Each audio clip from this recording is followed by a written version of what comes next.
Sudah lama kita belajar dari rumah, tidak bertemu teman-teman semua.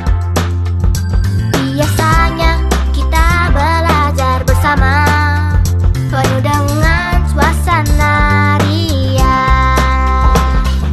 Kangen teman-teman semua yang selalu di hati.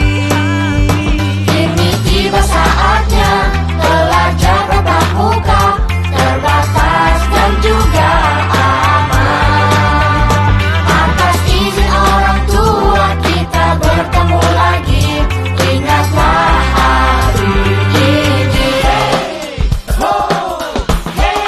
Etika batuk bersin, cek suhu jangan lupa. Cuci tangan dahulu, jaga jarak selalu. Pakai maskermu. Kombinasi pembelajaran berkualitas yang aman juga nyaman bikin orang tua makin tenang.